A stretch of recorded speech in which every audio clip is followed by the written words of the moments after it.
नमस्कार मित्रों, आप सभी का स्वागत है आपके अपने फर्स्ट रैंकर इंस्टीट्यूट पर। आज हम लोग बात करने वाले हैं सूर्य ताप और जैसा कि आप लोग देख रहे हैं हीट बजट की बात करने वाले।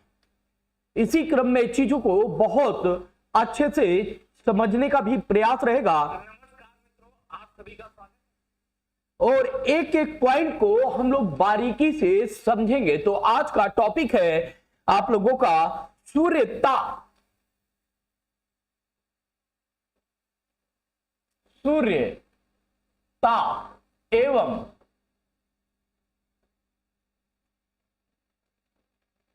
ऊष्मा बजट।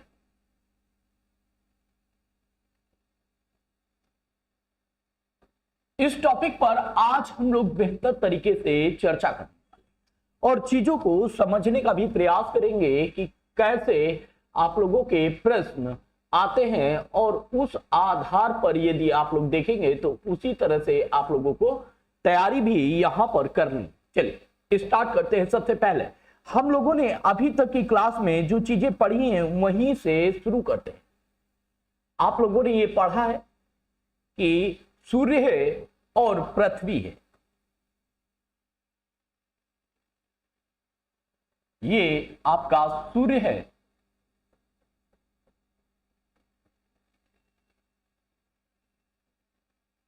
सूर्य और ये आपकी अर्थ है। नॉर्मल सी बात है, इतनी चीजें आप लोगों ने अपनी क्लास में पिछली क्लासों में पढ़ लिया है। अब देखना है यहां पर चीजों को समझते हुए। सूर्य से निकलने वाली किरणों को हम लोग क्या कहते हैं? सौरीय किरणें कहते हैं। एक एक पॉइंट को समझिएगा तो स्पष्ट रूप से समझ में आ जाएगा। सूर्य से निकलने वाली किरणों को हम लोग सौरीय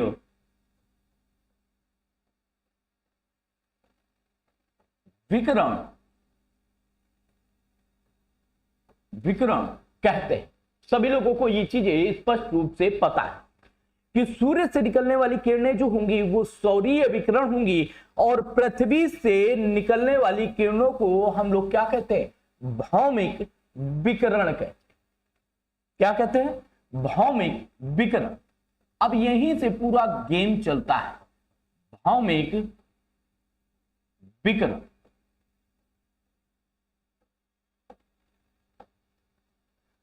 अर्थात यदि हम लोग यहां पर थोड़ा सा फोकस करें और चीजों को समझने का प्रयास करें तो यहां पर स्पष्ट हो जाएगा कि सूर्य से आने वाली किरणें पृथ्वी के तापमान में वृद्धि करती हैं। क्या करती हैं? पृथ्वी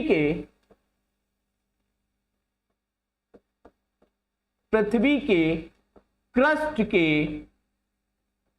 क्रस्ट के तापमान में वृद्धि करती हैं। अब यहां पर एक वर्ड मैंने यूज किया, क्रस्ट। जो कि हम लोग यहां पर देखें, अगर हम क्रस्ट की बात करें तो लगभग 35 किलोमीटर इसकी मोटाई हम मान के चलते हैं कि इसकी मोटाई लगभग 35 किलोमीटर होती है। तो क्या सूर्य की किरणें 35 किलोमीटर की गहराई तक तापमान में वृद्धि करती हैं या आपकी क्रस्ट की ऊपरी परत, क्रस्ट की ऊपरी परत के तापमान में वृद्धि करती हैं? तो याद रखिएगा कि सूर्य की किरणें क्रस्ट के ऊपरी पर, जिसे हम लोग कहते हैं भूपरपटी, पटी के तापमान में वृद्धि करती। इसके भूपरपटी के तापमान में वृद्धि करती है। अब देखो, भूपरपटी की मैंने बात की कि भूपरपटी के तापमान में वृद्धि करती। अब यहां पर मोस्ट इंपॉर्टेंट पॉइंट क्या आने वाला है, यहां पर आएगा कि क्रस्ट कितने प्रकार की होती है। क्रस्ट कितने प्रकार की होती है, आपके दिमाग में शंका क्लियर होनी चाहिए। एक एक point. Good morning Rajput ji, कैसे हैं? ठीक, तो यहां पर आप लोगों को यह स्पष्ट रूप से समझ में आ जाएगा। अब देखो, जब हम क्रस्ट की चर्चा करते हैं तो क्रस्ट को हम दो भागों में विभाजित करते हैं। एक तो महाद्वीपीय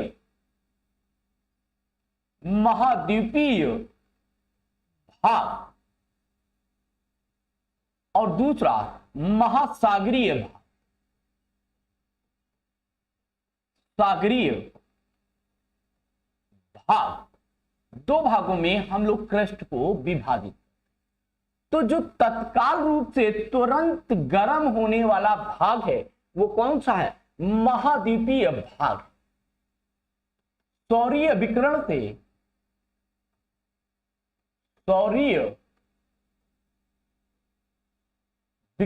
से तुरंत गर्म होता है तथा यह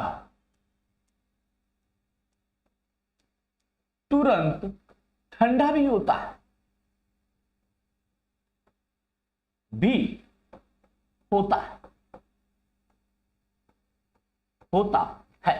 इतनी चीज समझ में आ गई। अब इसके आगे यदि हम लोग देखें कि सौरीय विकिरण तुरंत गर्म हो रहा है सौरीय विकिरण से स्थलीय भाग, और सौरीय विकिरण से स्थलीय भाग तुरंत ठंडा। इतनी चीज क्लियर है? अभी इसी पे फोकस करें, एक एक पॉइंट। तो कहा जाता है कि पृथ्वी में सौरीय विकिरण, अगर आप सभी को पता है कि सौरीय विकिरण की अपेक्षा यदि आप लोग यहां पर देखें, सौरीय विकिरण क्या है? सूर्य से प्राप्त ऊष्मा। पहला पॉइंट बना लीजिएगा, सूर्य से प्राप्त ऊष्मा है। और दूसरा पॉइंट एक बना के लिखिए कि सौरीय विकिरण की अपेक्षा पृथ्वी में भौमिक विकिरण का उत्सर्जन ज्यादा होता है।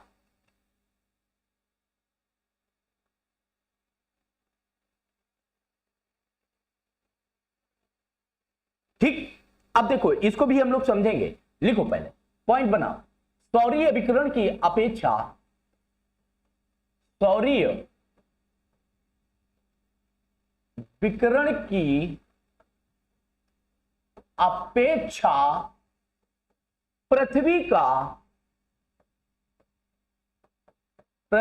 का तल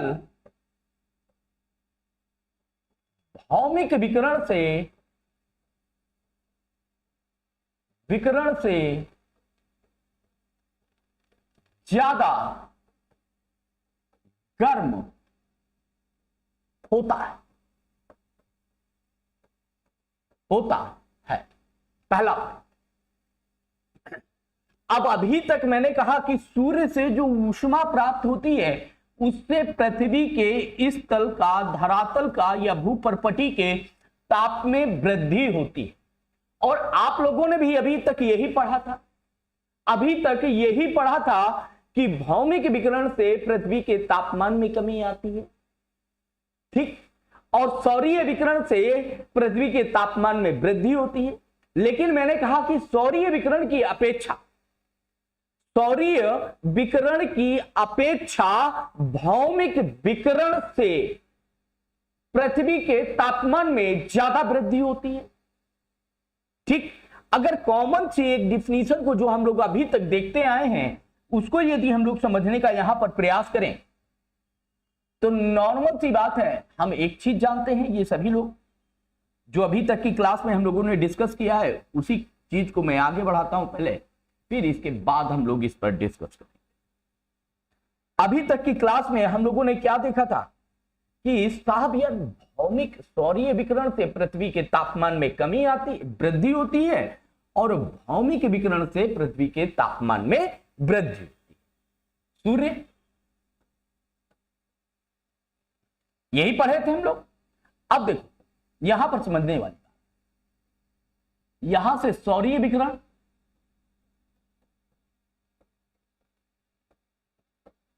विकिरण और पृथ्वी से भौमिक विकिरण का उत्सर्जन होता है। भौमिक विकिरण का उत्सर्जन होता है।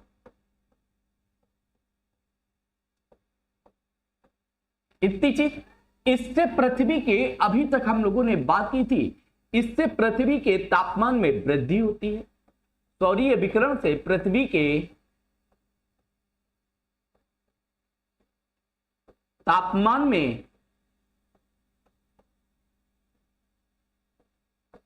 वृद्धि होती है,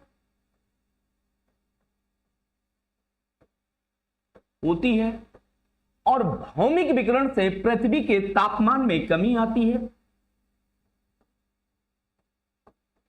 भौमिक विकिरण से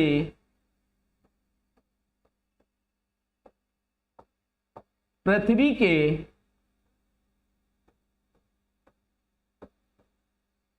तापमान में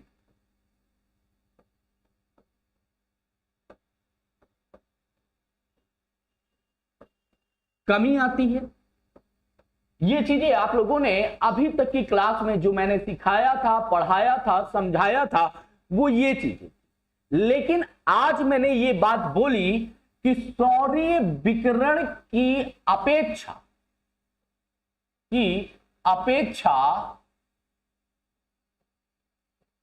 भौमिक विकिरण से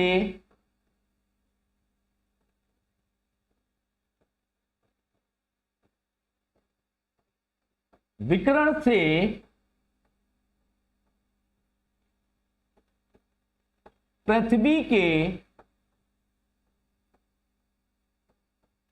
तापमान में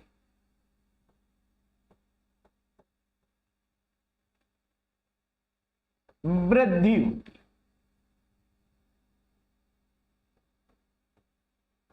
होती है। इस पॉइंट से तो ये समझ में आ रहा है, अगर आप लोग देखेंगे तो यहां से एक चीज ये स्पष्ट हो रही है कि साहब इसमें सौरीय विकिरण का रोल बड़ा कम समझ में आ रहा है, क्योंकि ये अगर तापमान को वृद्धि करता तो नॉर्मल कंडीशन होती। अगर सौरीय विकिरण से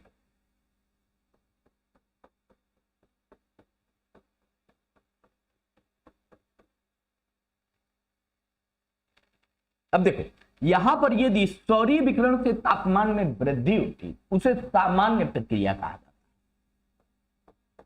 सौरीय विकिरण से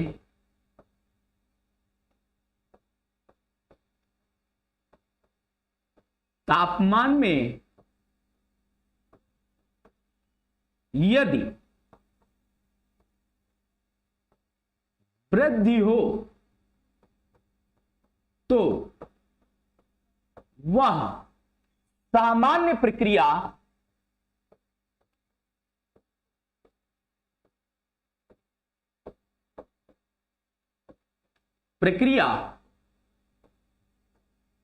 कहलाती है।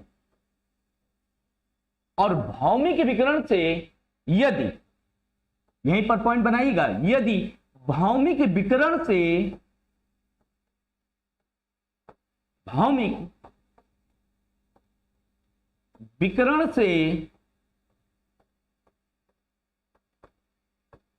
तापमान में पृथ्वी के कमी आती है, पृथ्वी के कमी आती है, तो तो सामान्य सामान्य स्थिति होती है इतनी चीजें हैं, आप लोगों को ये स्पष्ट रूप से पता है कि इस प्रक्रिया को अगर हम समझे तो ये वाली कंडीशन और ये वाली कंडीशन अगर हम लोग देखते हैं तो एक सामान्य कंडीशन है जिससे पृथ्वी के तापमान में कमी होनी चाहिए। लेकिन जो हीट बजट का कॉन्सेप्ट आता है, जो हीट बजट का कॉन्सेप्ट बना, उसका रीजन क्या है, मैं दोनों ही कॉन्सेप्ट को आप लोगों को समझाऊंगा। बस आराम से तसल्ली से समझने का प्रयास करो। जब तक समझोगे नहीं, रट के तो कभी पास नहीं हो सकते। न यूपीएससी पास हो सकते हो, न टीजीटी, न पीजीटी, न एलटी, न कोई भी एग्जाम। आप छोटा एग्जाम दे रहे हो या बड़ा एग्जाम दे रहे हो तो ऐसे रट के नहीं पास हो सकते, क्योंकि कितना रटोगे, कौन कौन से सब्जेक्ट रटोगे। तो ज्योग्राफी रटने का काम नहीं है। मेरी क्लास आप लोग करते रहिए, आप लोगों को सब कुछ बखूबी समझ में आ जाएगा। ठीक, अब देखो, पृथ्वी के तापमान में वृद्धि की बात आई तो यहां पर कॉमन तरीके से आप लोगों को समझ में आने वाली स्थिति बनाता हूं और चीजें आप लोग बस समझते हुए चलेंगे तो निश्चित रूप से आप लोगों को सब कुछ समझ आ जाएगा। अब देखो बेटा, इसे हम लोग कहते हैं 0 डिग्री अक्षांश रेखा। 0 डिग्री अक्षांश रेखा, इसी को आप लोग विषुवत रेखा या भूमध्य रेखा भी कहते हैं। क्या कहते हैं? यहीं पर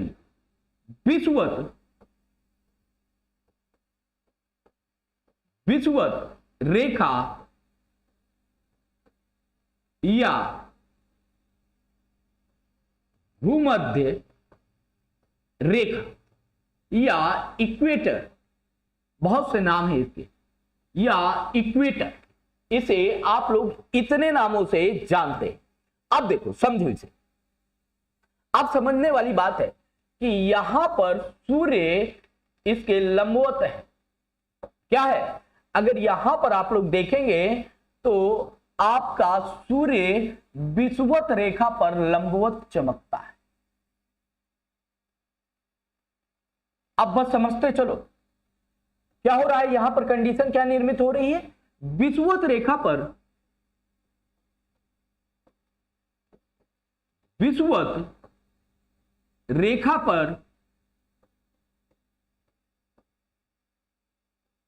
सूर्य लंबवत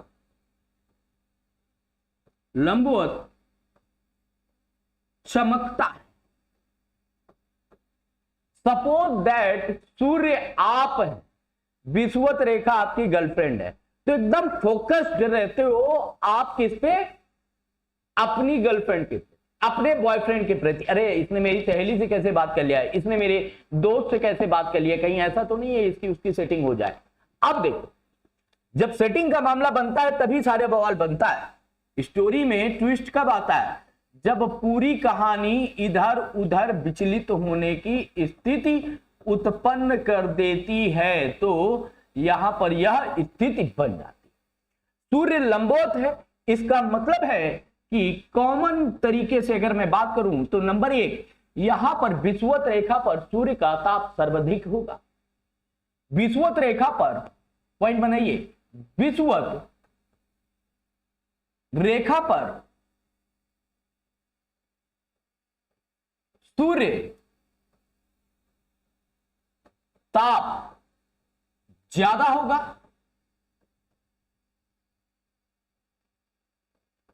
होना चाहिए, अर्थात यदि मैं टेम्परेचर की बात करूं कि यहां पर लगभग 55 डिग्री से लेकर 70 डिग्री सेंटीग्रेड यहां का टेम्परेचर होना चाहिए अकॉर्डिंग टू सन रेज की बात कर रहा हूं मैं, अपने मन से कुछ नहीं बोल।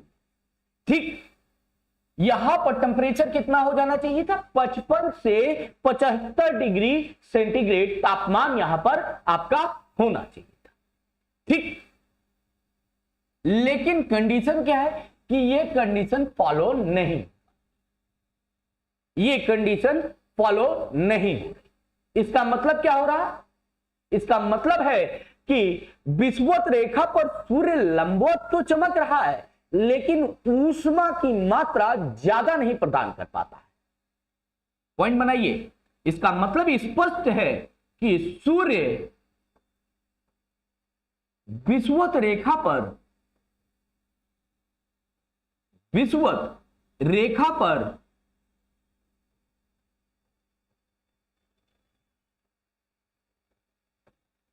लंबवत तो चमकता है, परंतु ऊष्मा की मात्रा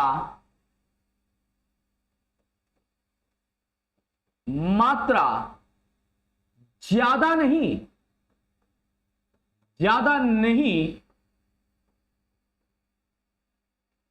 होती है। अब क्यों? अब यहां पर क्वेश्चन आया, आखिर इस तरह की स्थिति निर्मित ही क्यों होती है? तो पॉइंट आया, मैंने आप लोगों को जब वायुमंडल पढ़ाया था तो यहां पर बताया था कि जहां पर सूर्य लंबवत है वहां पर क्या होगा? वाष्पीकरण की मात्रा ज्यादा होगी। तो यहां पर पहला पॉइंट क्यों?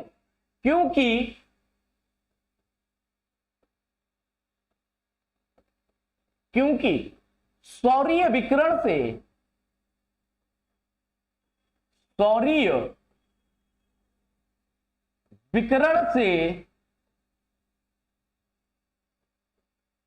वाष्पीकरण ज्यादा होगा,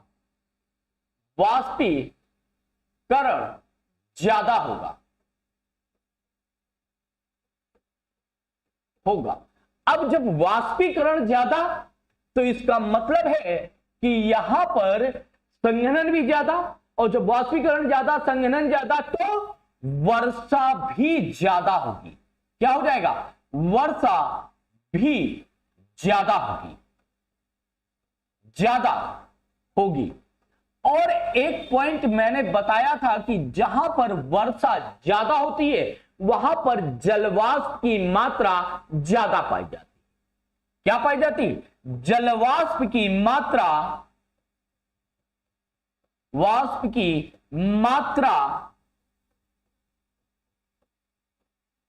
ज्यादा पाई जाती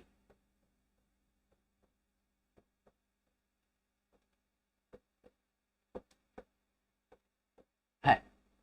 ठीक, अब जहां पर जलवाष्प की मात्रा ज्यादा होगी, मान लीजिए कि यहां पर जलवाष्प की मात्रा ज्यादा है,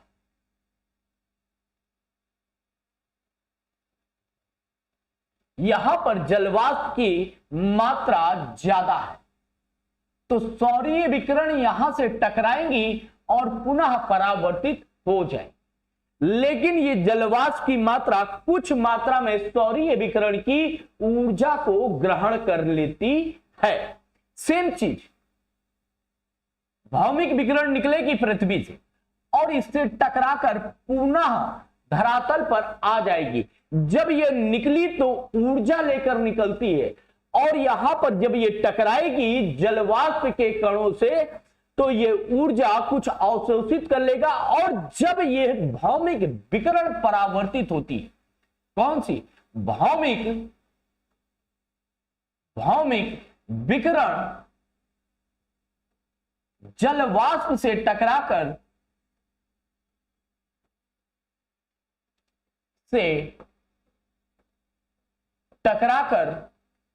वापस आती है,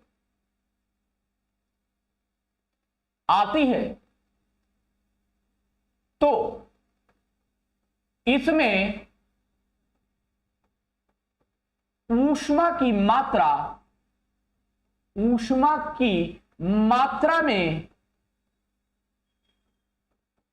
में वृद्धि हो जाती है। क्या हो जाती? ऊष्मा की मात्रा में वृद्धि हो जाती है। अब जब ऊष्मा की मात्रा में वृद्धि हुई तो इसका मतलब क्या हुआ? इसका मतलब स्पष्ट अगर आप लोग समझेंगे कि यहां पर ऊष्मा की मात्रा में वृद्धि अर्थात तापमान में वृद्धि हो गई, अर्थात तापमान में वृद्धि हुई। और किसके कारण वृद्धि हो रही है पृथ्वी के तापमान में? किसके? पृथ्वी के तापमान में वृद्धि हो रही है, पृथ्वी के तापमान में वृद्धि हो। अब ये पृथ्वी के तापमान में वृद्धि किसके कारण हो गई? भौमिक विकिरण के कारण, भौमिक विकिरण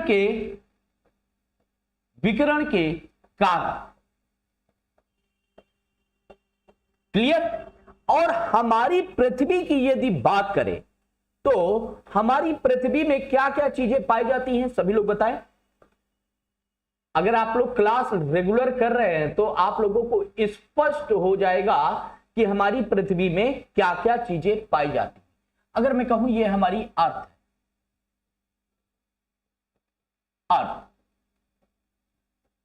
या पृथ्वी, जिससे परावर्तन की स्थिति कम हो जाए, तो यहां पर समझो, यहां पर क्या हो जाता है? जलवाष्प की मात्रा, जलवाष्प की मात्रा, यहां पर देखें अगर हम लोग बादल या गैस का आवरण और मुख्यतः किस गैस का? CO2 गैस,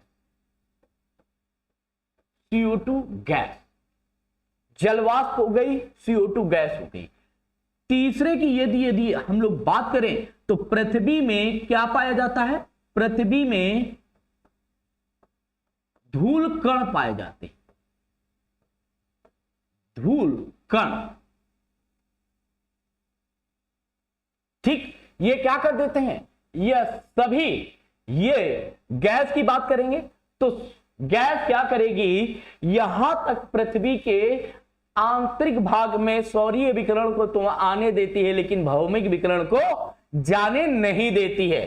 तो सौरीय विकिरण को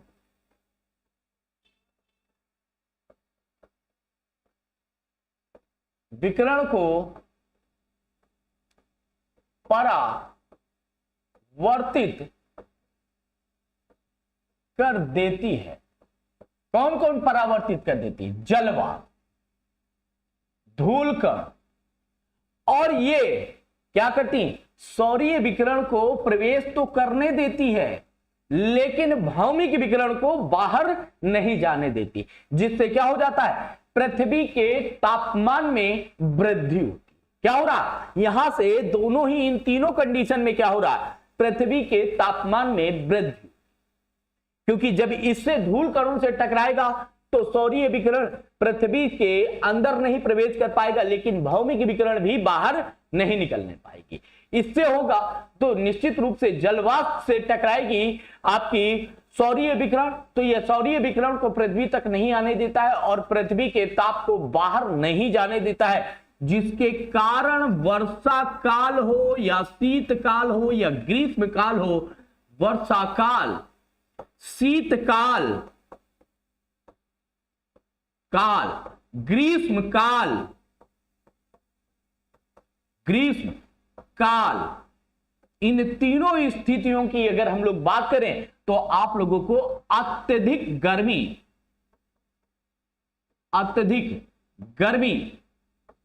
महसूस होती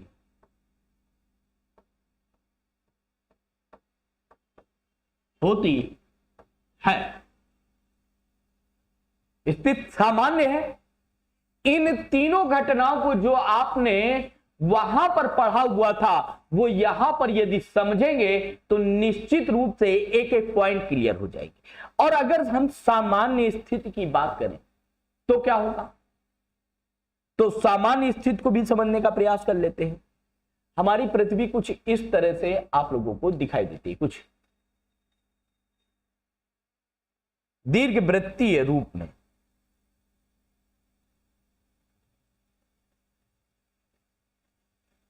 यदि हम सामान्य स्थिति की बात करें,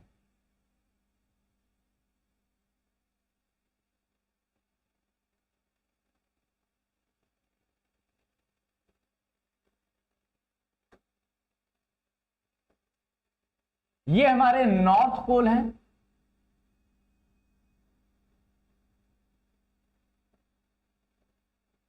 और ये हमारा 90 डिग्री साउथ पोल। ये हमारी 0 डिग्री अक्षांश रेखा है। ये हमारी 23.5 नॉर्थ और 23.5 साउथ। ठीक, सामान्य स्थिति की बात कर रहा हूं, जब एकदम सामान्य स्थिति उत्पन्न होगी तब की। तो यहां की यदि हम लोग बात करें तो इसे मकर रेखा कहेंगे, ट्रॉपिकॉन कैप्रिकॉन, मकर रेखा। इसे विषुवत रेखा कहेंगे, इक्वेटर रेखा, और इसे हम लोग कहते हैं कर्क रेखा, ट्रॉपिकॉन कैंसर, कर्क रेखा। ये कौन से गोलार्ध की बात हो रही है? अगर हम लोग कर्क रेखा की बात करें तो ये आपका उत्तरी गोलार्ध है,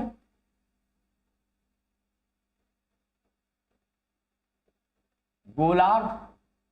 और अगर हम इसकी बात करें तो आपकी मकर रेखा कहां पर स्थित है? दक्षिणी गोलार्ध, गोलार्ध। अब पॉइंट बाय पॉइंट चीजों को समझने का हम लोग प्रयास। सूर्य की स्थिति में यदि परिवर्तन की बात करें, सूर्य की स्थिति के परिवर्तन की यदि हम लोग बात करें तो सूर्य कर्क एवं मकर रेखा के मध्य अपनी स्थिति में परिवर्तन करता है। सूर्य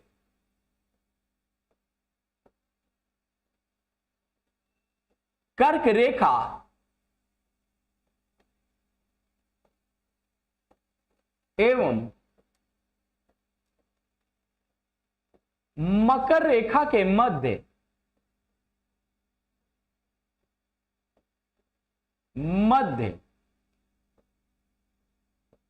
अपनी स्थिति में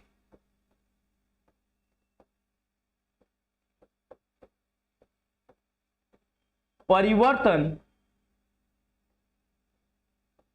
करता है। ठीक, अब एक पॉइंट और समझो।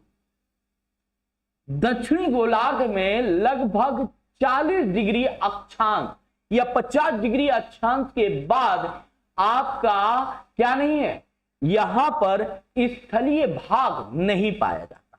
कितने की? 40 डिग्री अक्षांश के पश्चात दक्षिणी गोलार्ध में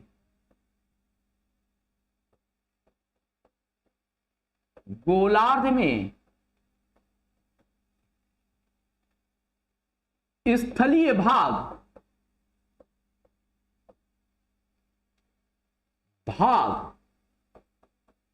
नहीं पाया जाता है।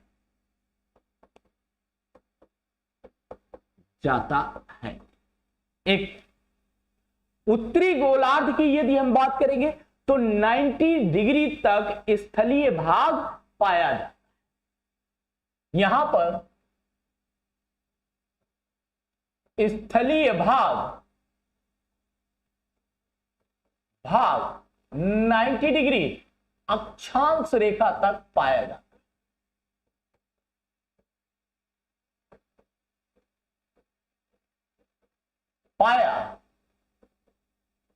जाता है।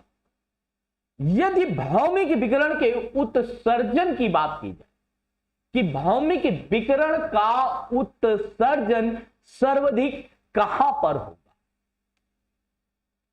है ना, तो यदि हम ये कहें कि दोनों गोलार्धों में भौमिक विकिरण का गोलार्धों में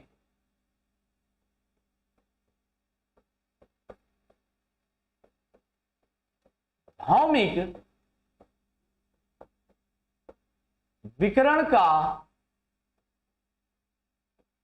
उत्सर्जन कहां पर ज्यादा होगा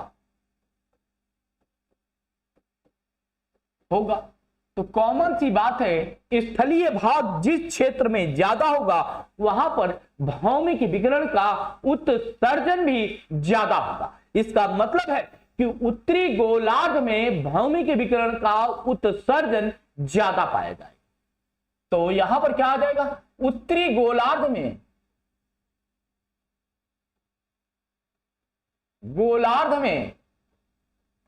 भौमिक विकिरण का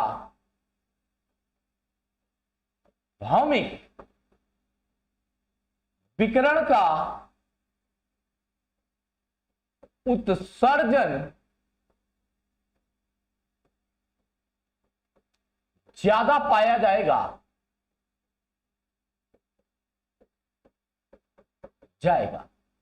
अर्थात उत्तरी गोलार्ध में तापमान में वेरिएशन भी ज्यादा होगा। तो उत्तरी गोलार्ध के तापमान में भिन्नता भी ज्यादा होगी,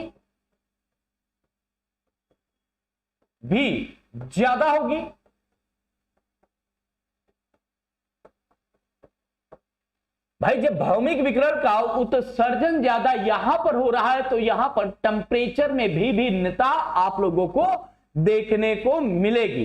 क्या हो जाएगा, उत्तरी गोलार्ध के तापमान में भिन्नता भी ज्यादा देखने को मिलेगी। अब जब उत्तरी गोलार्ध के तापमान में भिन्नता ज्यादा देखने को मिलेगी तो निश्चित रूप से स्थिति भी दक्षिणी गोलार्ध की अपेक्षा उत्तरी गोलार्ध की अलग अलग आप लोगों को समझ में आएगी। जैसे कि अभी से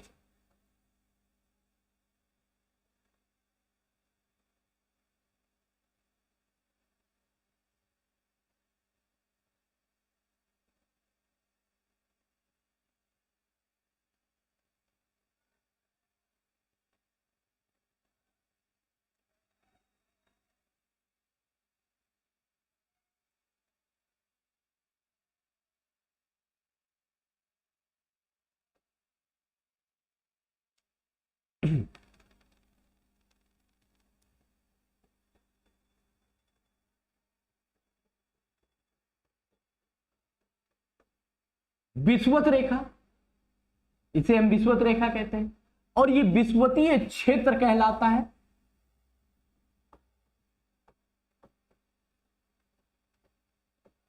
वतीय क्षेत्र कहलाता है। यहां पर वर्ष भर वर्षा होती है।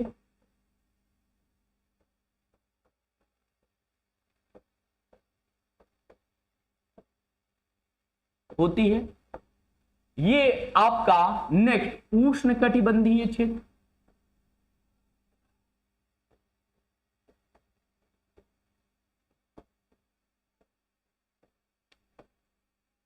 सेम यहां पर भी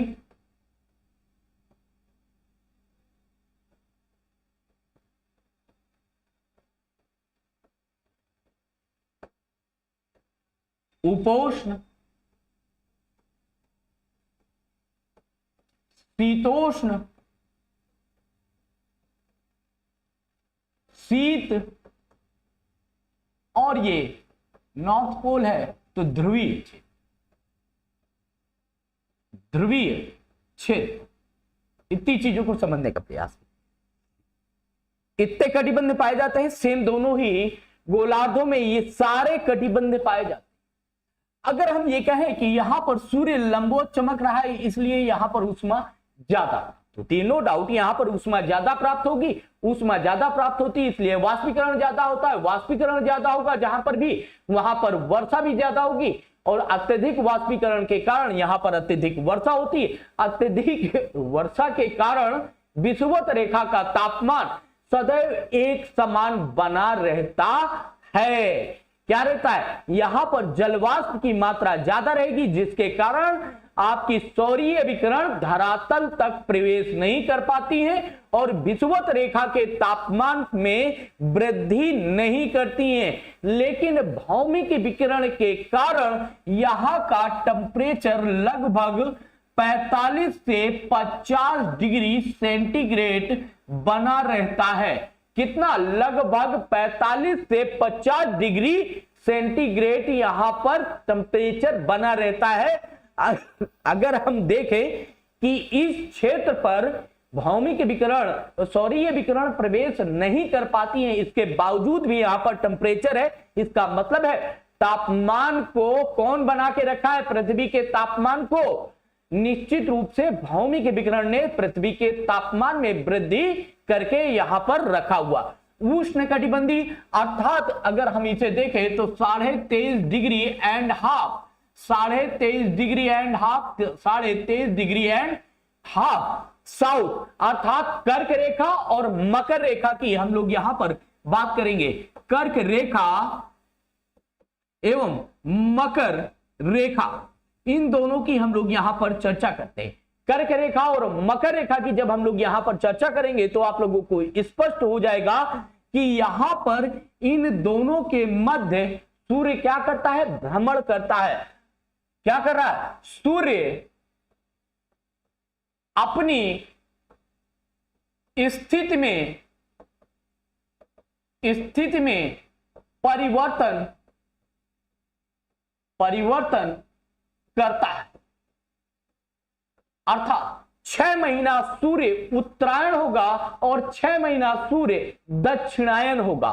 क्या हो जाएगा, 6 माह सूर्य उत्तरायण और यहां पर 6 माह सूर्य दक्षिणायन होता है। ये सभी को पता है। इसका मतलब क्या हुआ, 6 माह उत्तरायण और 6 माह दक्षिणायन की जब स्थिति निर्मित होती है तो इसका मतलब ये हो जाता है जब सूर्य उत्तरायण होगा तो यहां पर 6 माह का दिन, 6 माह का दिन होगा। दिन होगा मतलब 6 माह तक यहां पर सौरीय विकिरण प्राप्त होगी। क्या होगी, यहां पर सौरीय विकिरण की प्राप्ति होगी। क्या हो जाएगा, यहां पर सौरीय विकिरण की 6 माह तक प्राप्ति होगी। अब जब यहां पर सौरीय विकिरण की 6 माह तक प्राप्ति, इसका मतलब है यहां पर सूर्य की ऊर्जा या ऊष्मा, सूर्य की ऊष्मा प्राप्त होगी, ऊष्मा प्राप्त होगी अर्थात यहां पर क्या होगी, गर्मी होनी चाहिए। लेकिन होता क्या है कि यहां के तापमान में इस समय ध्रुवीय क्षेत्र के तापमान में वृद्धि हो जानी चाहिए था। अगर हम लोग यहां पर बात करें तो निश्चित रूप से एक पॉइंट आराम से आप लोगों को समझ में आ जाएगा कि ध्रुवीय क्षेत्र के तापमान में वृद्धि होनी चाहिए। क्यों होनी चाहिए, क्योंकि अगर हम लोग यहां पर देखें, एक छोटा सा फिगर बनाते हैं, उससे समझने का प्रयास करते हैं।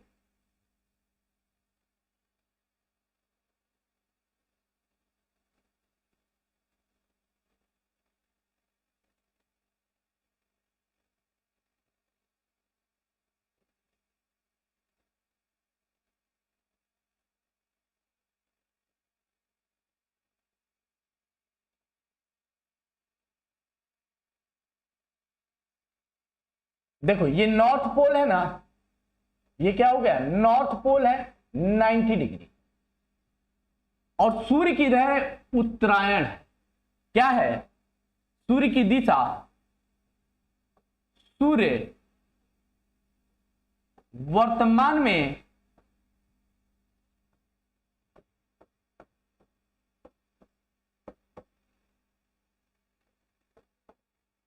उत्तरायण है। लेकिन यहां पर ये 0 डिग्री अक्षांश रेखा ये आपकी अर्थ है, ये अर्थ है, तो कंफ्यूज मत होइएगा। लेकिन यहां पर आप लोग देख रहे हैं कि सूर्य की किरणों को आप लोगों के ध्रुवीय क्षेत्र तक पहुंचने में, यदि ध्यान दें तो ध्रुवीय क्षेत्र तक पहुंचने में इन किरणों को अत्यधिक तिरछा होना पड़ रहा है, कि अर्थात सूर्य की किरणें अत्यधिक तिरछी हो रही। क्या हो रही हैं? सूर्य की किरणें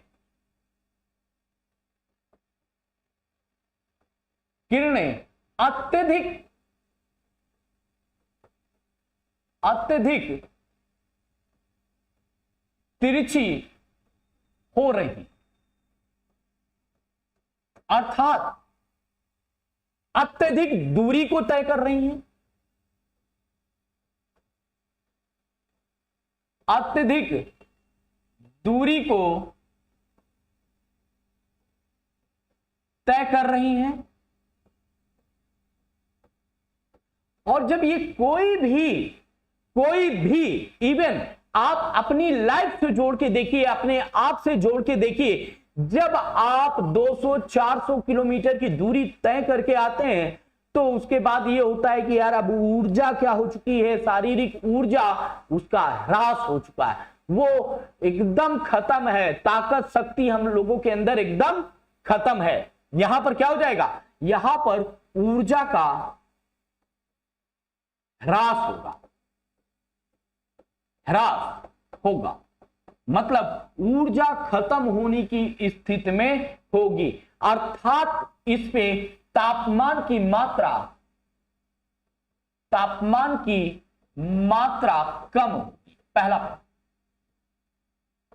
कि मात्रा कम होगी।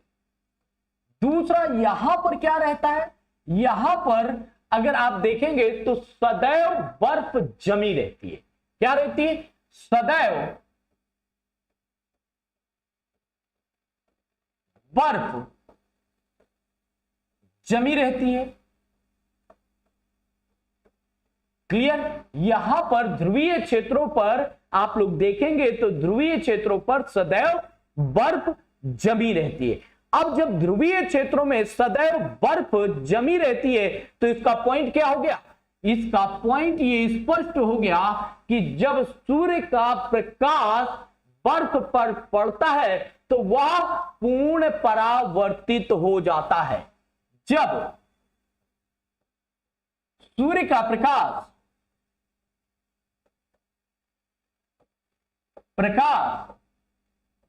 बर्फ पर पड़ता है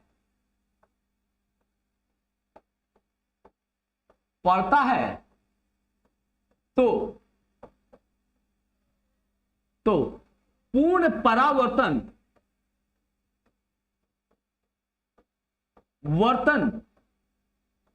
की स्थिति उत्पन्न होती है, जिससे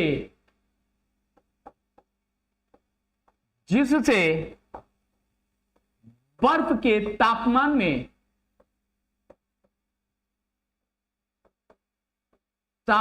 में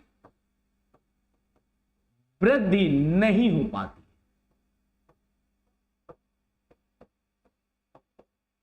पाती है। इस घटना को एल्बिडो कहते हैं।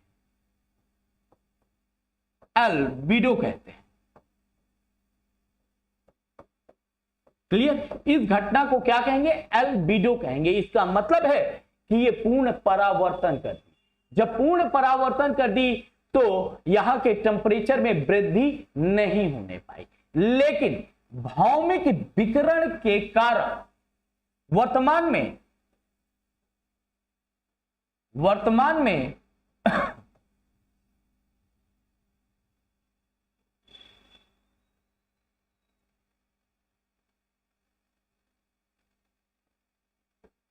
ग्लोबल वार्मिंग के कारण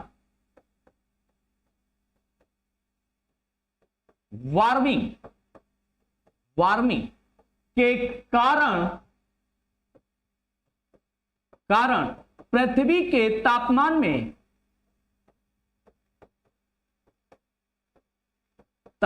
में वृद्धि हो रही है, जिससे ग्लेशियर तेजी से पिघल रहे हैं।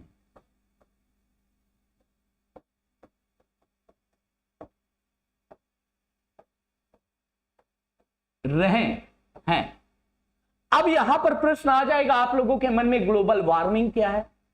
तो ग्लोबल वार्मिंग मतलब क्या है? भौमिक विकिरण जब अनंत आकाश की तरफ नहीं जा पाती है तो पृथ्वी के तापमान में वृद्धि होगी।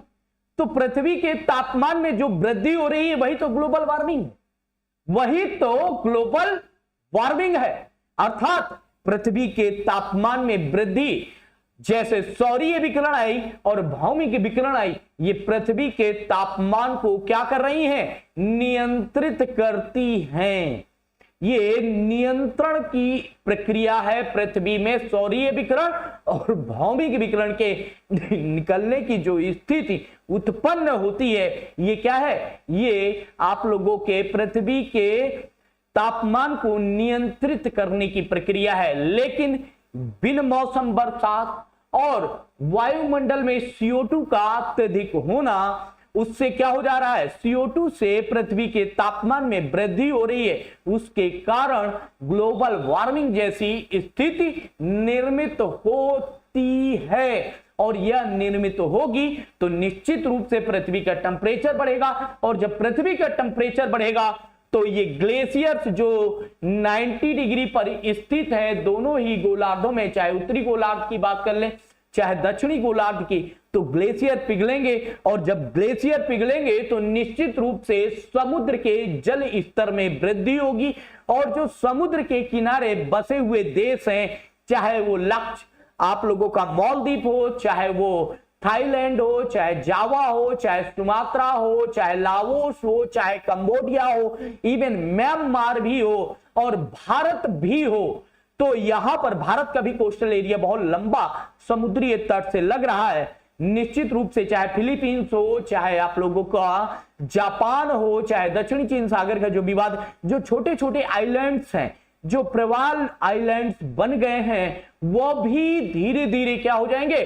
समाप्ति की तरफ बढ़ जाएंगे, क्योंकि जैसे जैसे समुद्री स्तर बढ़ेगा उन देशों में समुद्री जल प्रवेश करता हुआ चला जाएगा और आगे चलकर वह देश समुद्र में विलीन हो जाएंगे। इसीलिए कहा जा रहा है कि आप लोग CO2 की मात्रा से रिलीज होने वाली चीजों को कम से कम यूज करें, सारी चीजों को समझने का प्रयास करें, क्योंकि एक चीज जो है वो एक दूसरे से इंटरकनेक्टेड है। ज्योग्राफी में तीसरे से चौथे में आप लोगों को जब इस तरह से समझने का प्रयास करेंगे, प्रयास ये रहता है कि आप लोगों को एक एक चीज बड़ा अलग अलग सिस्टमैटिक वे से समझाओ और कनेक्ट करने का भी आप लोग अपनी आदत डालें, क्योंकि मेंस और जब ऑप्शनल ज्योग्राफी में आप लोग जाएंगे तो निश्चित रूप से आप ये मान के चलिएगा कि जब आप रिटन पेपर लिखते हैं तो वहां पर रिटन पेपर में ये सारी चीजें बहुत ज्यादा जरूरी हैं कि कनेक्ट कैसे करेंगे आप चीजों को। तो कनेक्ट करने की भी हैबिट बनाइए। चीजें बहुत बारीक तरीके से समझा रहा हूं, पढ़ते रहिए, क्लास को शेयर करिए अपने मित्रों के साथ, सभी के साथ लगे रहिए, लक्ष्य की प्राप्ति अवश्य होगी। चलिए मिलता हूं फिर आप लोगों से नेक्स्ट वीडियो में। Thank you. जय हिंद, जय भारत।